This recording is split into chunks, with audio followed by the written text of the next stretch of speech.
बच्चों, Hindi online class में आपका एक बार फिर स्वागत है। तो बच्चों, पिछली कक्षा में हमने हिंदी पाठ्य पुस्तक पाठ 12 चांद की सैर के अभ्यास कार्य का सेकंड भाग पूरा किया। आज हम उसके आगे का काम पूरा करेंगे। अगला जो क्वेश्चन हमारा है भाषा ज्ञान का, वो है इन शब्दों में जय के नीचे नुक्ता लगाकर हमें ये शब्द पढ़ने हैं।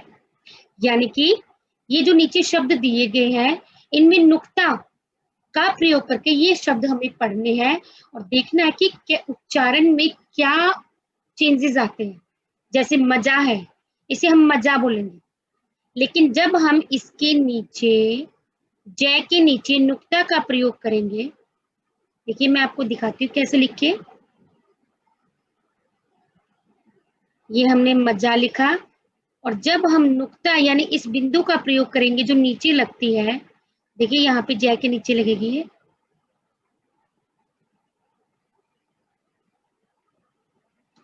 तो मजा जब नुक्ता का प्रयोग होगा तो इसको कैसे उसका उच्चारण होगा? मजा। क्या पढ़ेंगे हम नुक्ता के साथ? मजा को मजा। देखिए ऐसे बिंदु लगती है तो ये मजा नहीं मजा पढ़ा जाएगा। यानी कि नुक्ता का प्रयोग करने से इसमें जब हम उच्चारण करते हैं तो ये परिवर्तन होगा इसमें। ऐसे ही देखो अगला सजा।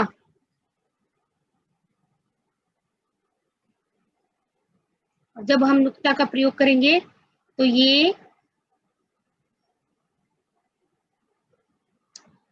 सजा। सजा का क्या हो जाएगा? सजा। ठीक है, ऐसे ही बाकी शब्द है आवाज, तो हम यहाँ नीचे नुक का शब्द प्रयोग करेंगे आवाज। वजन, वजन। सब्जी, सब्जी। जमीन, जमीन। इसमें पहले से ही नुक्ता का प्रयोग किया गया है।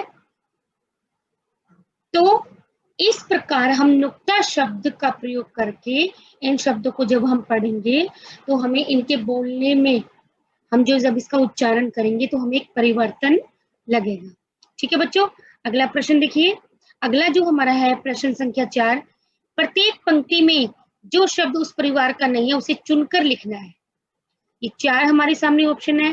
परिवार का मतलब जो इनसे मिला जुला नहीं है, जो अलग है।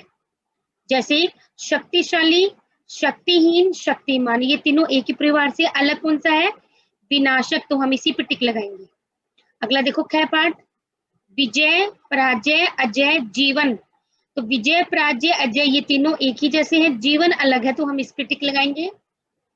ठीक उसी प्रकार गय पाठ, विशेष, विशाल, विशेषता, विशेषण।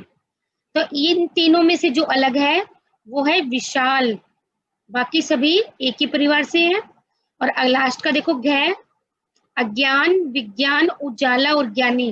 तो अगला शब्द जो अलग है वो है उजाला। ठीक है बच्चों, इस प्रकार हमने इस प्रश्न को पढ़ा और समझा।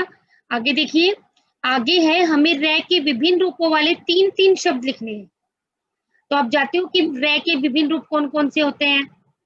जैसे रै पे जब छोटी ऊ की मात्रा लगती है तो वो रू ऐसे लिखा जाएगा। ठीक है, और जब रै पे बड़े ऊ की मात्रा लगती है तो वो रू ऐसे लिखा जाएगा। और इन्हीं से हमें शब्दों का 3 शब्द लिखने हैं। ऐसे ही हमें शब्दों का निर्माण करना है। जैसे सबसे पहले हम जैसे गुरु, अगले 3 शब्द आप लिख सकते हो रुचि, पुरुष, रुपया, रुद्र।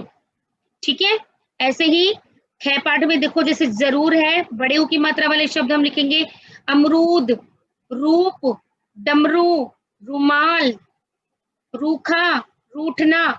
बहुत सारे शब्द हमें मिल जाएंगे जिसमें बड़ी ऊ की मात्रा का प्रयोग किया जाता है रै के साथ। अगला देखो गै, रोशनी। तो ये हमें सिंपल रै का प्रयोग करना, हम कोई भी रै से बना शब्द लिख सकते हैं। राम, रस्सी, रोना, रोहन। ठीक है, रीता।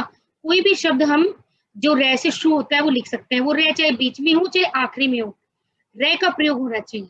ठीक है, अगला देखिए रूप है पर्व, यानी कि जो रै ऊपर लगता है वर्ण के, देख सकते हो आप ये वाला रै का। तो ऐसे शब्द कैसे हैं? जैसे पर्वत, कर्म, वर्षा, दर्पण, जुर्माना, वर्णन, ये सभी जो हम ऊपर रे का प्रयोग करते हैं ये वही शब्द है। ऐसे ही यहाँ पे 3-3 शब्द लिखने हैं। अगला देखो ड्रम, यानी कि जो नीचे जिसके रे का प्रयोग किया जाता है। तो ऐसे शब्द है राष्ट्र, ट्रेन, ड्राइवर, ट्रंक, ट्राम, ठीक है। और हमारा आखिरी है रे, जो कि तिरछा लगता है किसी भी वर्ण के नीचे, जो व्यंजनों के नीचे तिरछा जिसका प्रयोग किया जाता है, जैसे क्रम, प्रथम, ग्रह, प्रिय, प्रथम, आम्र, ऐसे शब्दों का प्रयोग हम जब करते हैं तो इसमें जो रे का प्रयोग है वो व्यंजन के नीचे लगता है, जैसे कि ये लगा हुआ है, ठीक है। तो इस प्रकार बच्चों हमने रे के विभिन्न रूपों के हमें 3-3 शब्द लिखने हैं। उसके बाद जो हमारा अगला है वो है दिए गए मुहावरों का वाक्य में प्रयोग कीजिए। जैसे मन में लड्डू फूटना, तो इसका अर्थ है कि किसी बड़े सुख की आशा करके खुश होना, ठीक है।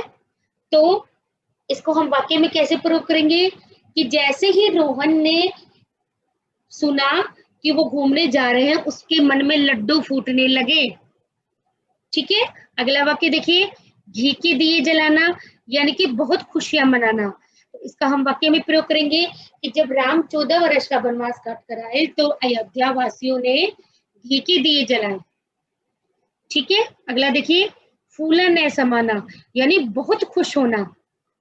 तो इसका हम वाक्य में प्रयोग करेंगे कि बेटे की नौकरी लगने पर शर्मा जी फूले न समाए, या और भी आप वाक्य बना सकते हो, लेकिन मुहावरों का ही प्रयोग करना हमें, ठीक है। और हमारा आखिरी देखिए, दिल बाग बाग होना, यानी कि बहुत खुश होना, अति प्रसन्न होना। जैसे आप कोई भी वाक्य बना सकते हो कि जैसे ही गुप्ता जी ने अपने बेटे की प्रथम आने की बात सुनी तो उनका दिल बाग बाग हो गया, ठीक है बच्चों।